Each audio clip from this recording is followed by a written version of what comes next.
Anyone who reads this will agree that I paid for my toxic ex-wife, but you don't have to take my word for it. The context of the whole situation speaks for itself. I'm 46 years old, and I have two sons, David, 25, and Noah, 21. Blair and I divorced when they were young after she cheated on me, leaving us. I ended up raising them alone, doing everything I could to be both a father and a parent. My ex-wife forbade me from attending our son's wedding, and he agrees, but we'll see how much he listens to his mother when I cancel everything I paid for her. I can't say that she was a good mother to them, but I try to make up for it by being a better father than I should have had to be. David got engaged to Lena, 25, a few months ago, and they were getting married. I was thrilled to hear that my son had found a good woman, but they didn't have much money to pay for the wedding because they envisioned it as someone who had never had a traditional wedding with a reception and all that, so I agreed right away to pay for it. I wanted everything to be perfect for them both, so I booked the reception hall Lena had been eyeing and paid for the decorations, flowers, and the band they wanted for the luncheon. However, everything fell apart this morning when I got a call from David informing me that he and Jenna had decided to downsize the wedding. At first, I didn't understand why they were calling me about this. I assumed it was their wish to have fewer relatives or guests, but I had no idea they wanted to. He said they didn't want to change the venue because that reception hall was the ideal location for Jenna's wedding. So I said, "Okay, as you wish." I realized he was holding something back, so I insisted on asking if something was bothering him. He was silent, and then he blurted it out. I suggested that if they planned to cut the event in half, maybe they could hold it in my garden. I have a large, well-kept lawn, and I could definitely make it a venue for a memorable wedding. He said it as if it was very easy for him to make that decision, and he didn't apologize to me or even talk to me about it. I was silent, unsure of how to handle this, and he didn't even ask if I agreed. He just told me and hung up, leaving me paralyzed for a few minutes. Maybe it won't be a big deal to some of you because it's their wedding, their decision, but if you understand the background, you'll understand that I've been a single father till I've taken on the roles of both parents for them, and I hadn't dated anyone after my divorce because I was too busy making sure they had everything they needed. For years, I put my kids first until they were adults, and my ex-wife and I had a very troubled marriage, to put it mildly. However, infidelity doesn't make things end well. We started off well, meeting in college, and everything was great at the time. We had the same classes and the same group of friends, and everything was going smoothly until our parents were obviously terrified when she unexpectedly became pregnant during our senior year, but my father asked me to be a man and marry her and take responsibility. Her parents agreed, so we secretly got married at the civil registry in front of our parents right before her belly began to show, and nothing like we had anticipated.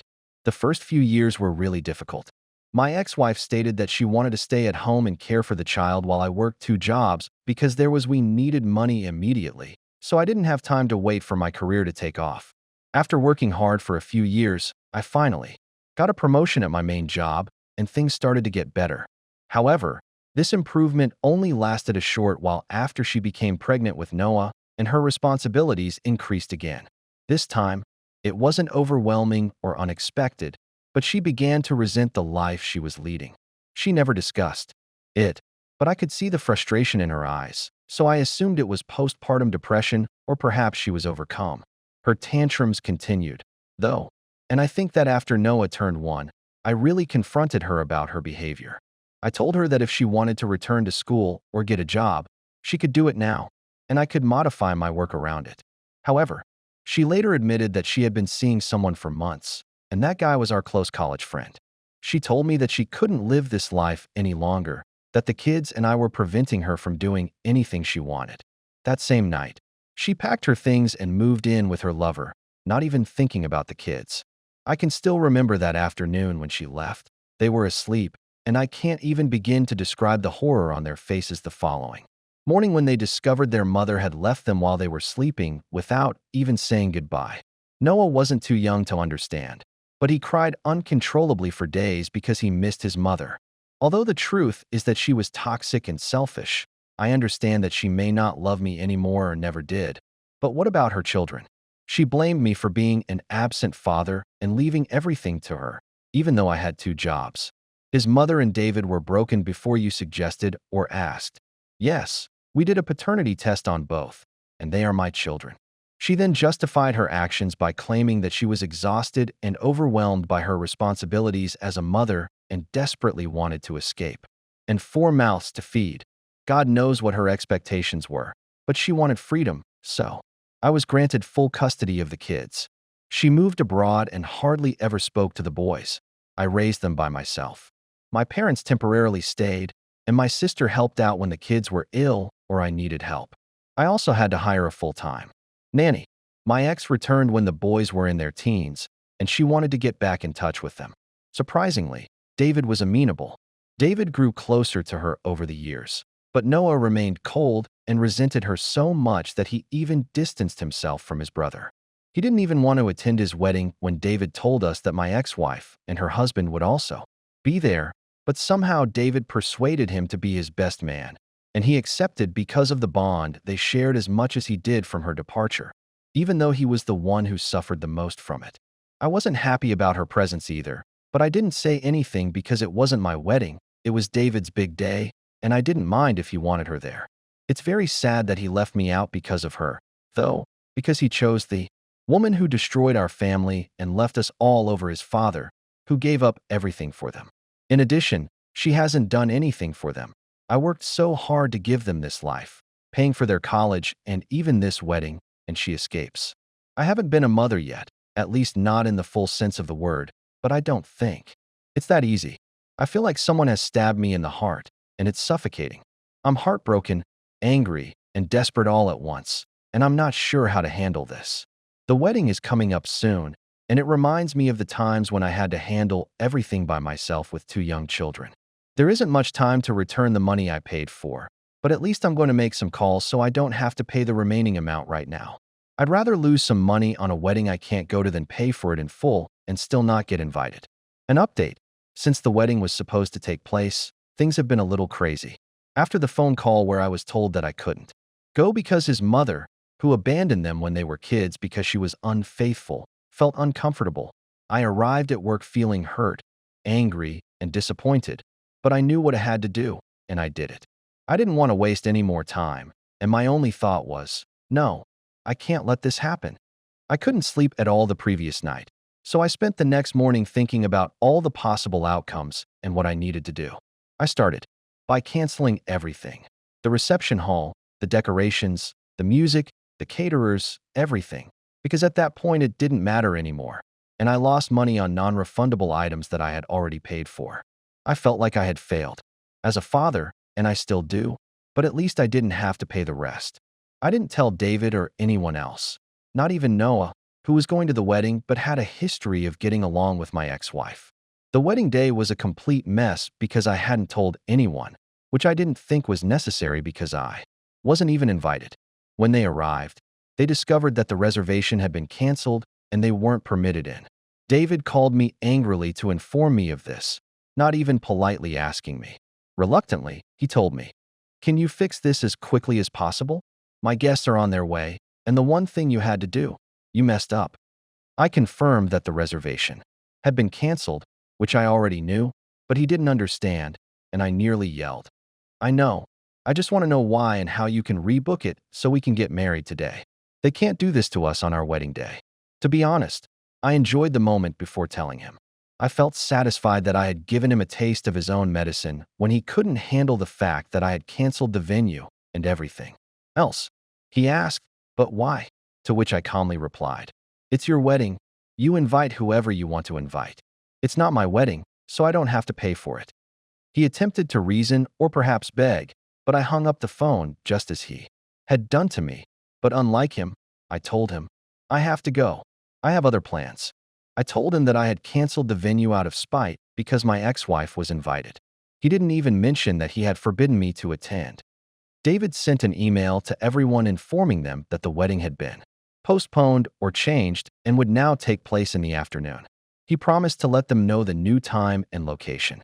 Noah called him to confirm, and I told him the entire story. He laughed and congratulated me, not for what I had done exactly, but because he didn't. David and my ex-wife attempted to work with the venue manager to get things back on track, but there was no time left, and it appeared that they had given it to someone else for a political meeting that couldn't be canceled under any circumstances. They tried to book other places for the same day, but they couldn't find any, so they couldn't move the wedding to the other location. Even though he wanted to spend the day at that wedding, he told me, "Good job.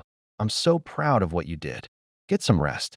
David then sent me a message the following day because they had to leave that same night for their honeymoon, saying, "Okay, you can be part of the wedding if you manage to get a venue within the next 2 hours." What does he think he is? I told him, "It's not my job. Ask your mother." Ultimately, they settled for my ex-wife's garden, claiming that Noah wouldn't go to her home and that he had no interest in making the wedding a joyful family event with them either. After returning from their honeymoon, Jenna sent Noah a message, expressing her disappointment at him and me for not attending the wedding. She was surprised because she thought that, as his family, we would attend, and Noah was somewhat involved in the planning. She bemoaned how terrible I was as a father, for missing my own son's wedding, and how devastated David was by my absence. It was then that we discovered that David had lied to her, telling her that I had. When Jenna confronted David about his lies, he downplayed it, saying he was too stressed with the wedding preparations. She told him to apologize to me, to which he replied, "I did nothing wrong. It's my wedding. I can invite and forbid whoever I want." This apparently infuriated her, and she talked to Noah about her concerns about David's lack of gratitude. I abandoned the wedding and canceled the venue out of spite because my ex-wife was invited. Blair claimed that David was growing too close to his mother, which would cause issues in their marriage. Apparently, on the wedding day, when Jenna was griping about the location and the alterations to the arrangements, my ex-wife made fun of her by stating, "This is better than what I got, so you better enjoy it." When Jenna complained to David about his mother's actions, he dismissed it, claiming that she was anxious about everything. Jenna remarked that the only one who appeared content and delighted at, in addition to the fact that Jenna has been telling the truth. We'll see how long this lie lasts for them and the consequences of lying. An update too. Blair was so happy that she forgot she had ruined the wedding for everyone, including Lena's parents, who were upset that none of their guests showed up because of the mess and felt embarrassed. David and Blair conveniently blamed me, and it seems like everyone was upset with me, calling me the grumpy old man. 2 weeks have gone by since the wedding, and Jenna arrived at my door yesterday. She didn't text or call me before coming, and she didn't have the glow I had seen before she got married. I invited her inside, and she began to tell me her side of the story about how David had lied to her.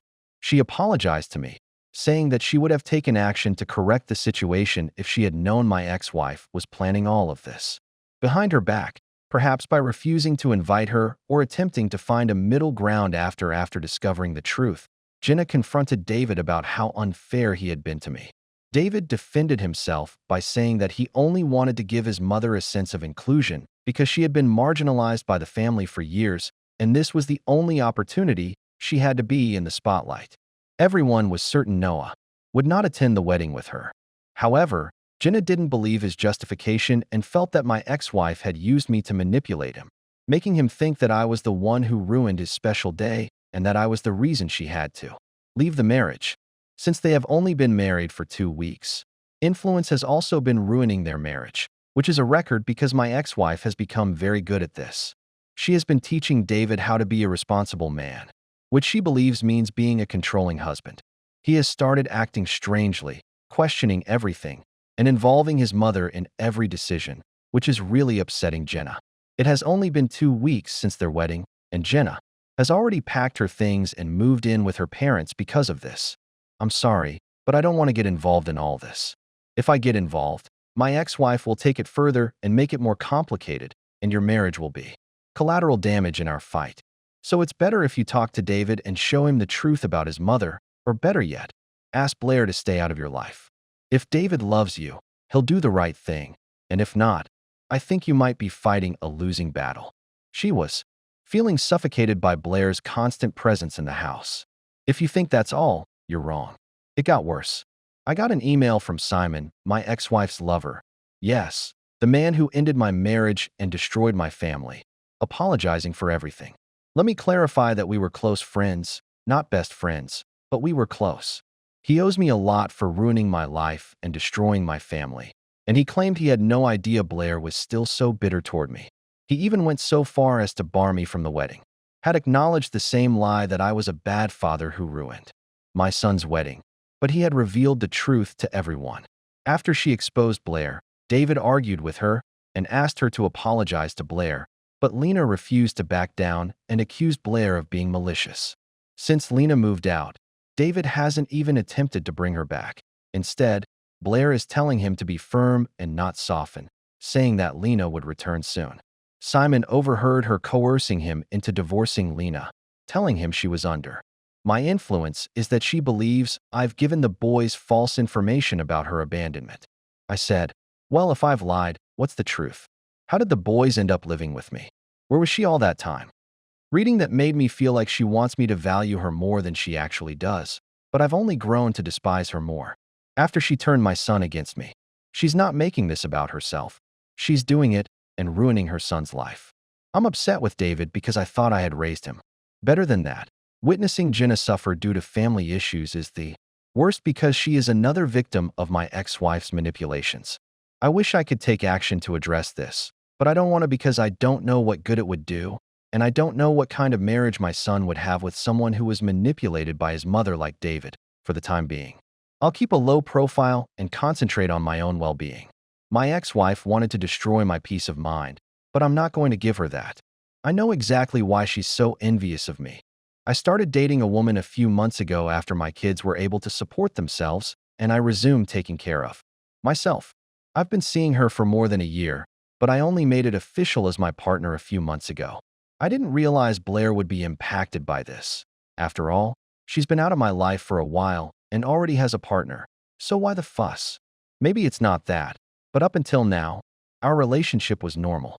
Given the circumstances, it's obvious that Blair finds my relationship with a 35-year-old woman to be degrading and repulsive, but we all know that she is jealous and can't stand the fact that I am happy and content and that I have a woman in my life. Before you guess how I know all of this, Jenna told me that Blair talks about my girlfriend and my life more than she should, and anyone who listens to her will realize that she is jealous of me. Update 3. Today marks 1 year of David and Jenna should have been celebrating their anniversary, but they are divorcing because Blair won't go away. She has been poisoning him against me, his wife, and Noah, isolating him from everyone, and feeding him lies about me being a bad husband who neglected her, which is why she had to leave. David, of course, swallowed it all after speaking with me. Jenna returned to David's house and made the decision to try to improve their marriage, but they were unable to do so because of Blair's persistent and strong influence in his life. She would show up at his place of employment, have lunch with him, drive him home, bring takeout, and insist on having dinner with them. David didn't think it was a big deal because he believed his mother was only taking up a few hours a week, so he didn't care. Jenna didn't like it for her because it meant that her private moments were compromised, and she felt like a second-class citizen because of how much he pursued Blair. She tried until she could no longer stand it, and ended it because she couldn't live her life with Noah. Tried to reason with David, but he rejected him, saying he was a mother hater and under my influence. David blamed me for everything, saying that I was the reason Blair left them and that their childhood was ruined. It hurt me that I couldn't raise him properly. I did what I could, but it seemed insufficient, so I failed in something. This person was so emotionally blind, in her words, that he was too busy trying to get validation from his absent mother to see everything else clearly. Discovered that Simon had split from Blair because he believed she had become too toxic for him and could no longer handle it. She became so fixated on David that she wanted to give him all the time and love she had denied him as a child, but she was unaware that he was no longer a child and that she couldn't make up for all of her mistakes. She is now a failed mother, a failed wife, and a failed lover, and there is nothing she can do to repair the damage. As for me, I'm still not hurrying things with my girlfriend. We're moving in one step at a time. I believe the boys are now adults and shouldn't be upset by my partner and Blair. As for the fourth update, someone mentioned in my previous post that Blair destroyed 3 marriages, 2 of which were hers. I think it's too early to count, but yes, all 3 divorces are finalized. Blair's with her husband, and David and Lena's divorces ended a long time ago. Nevertheless, Noah has seen her twice and hasn't pointed out any red flags. I am happy for Lena because, as I mentioned in my first post, I was happy that David married her because she was a good daughter-in-law. But now I am happy because I know she deserved to be happy and not with a partner like Blair. As for Simon, this has been better than going through what I went through. Despite their best efforts to stop them, both David and Blair have failed to get their respective partners to leave that toxic relationship between the two of them. No one should marry my ex, but Simon isn't someone I liked either. One thing that makes me appreciate Jenna is that she even offered to reimburse me for the money I couldn't get back from the wedding, but I told her that it wasn't her fault. Rather, it was my sons who ruined everything. Those small details, which I won't go into here, made me think that Jenna would make a good wife for my son. It's a shame that he chose to ruin that for his mother, a woman who is nothing like Jenna, and for whom it's not worth sacrificing anything. Blair has reportedly distanced herself from David because she feels he destroyed her marriage to Simon. Odd as it may sound, I believe David feels differently about his mother, which would also apply to Blair. I don't know much about her because everything has kept her at a distance, and I believe God, or whatever force took her far away. However, David is different. He recently contacted me to try to mend our differences and wanted to speak with an arrow father. The heir, as he put it. But here's the thing. I'm not interested in making things right. I did what I had to do as a father, especially a single one, and I sacrificed a lot for him. I may not have been the best father because I didn't have any training on how to raise two kids when your wife leaves you. But I did my best. Perhaps it wasn't enough. Perhaps I couldn't have stopped all of this. But I do know that he is now an adult and that I am no longer responsible for raising him. Afterward, he called his brother Noah to ask him to speak with me and mend our differences. Noah assured him that he would respect my choice and that if I didn't want to speak with him, that was okay with him. David referred to him as the favorite and the golden child, which is why he had chosen his mother over me. He didn't have his own comeback for his brother, but when Noah told me, I couldn't help but laugh, wondering why I have a favorite son when I paid for both of their college educations and David's wedding. I've observed in my social group that when parents have preferences for one child over another, I would have saved all that money for Noah alone if he were my favorite. I don't believe one youngster is superior to another. Even David thinks that.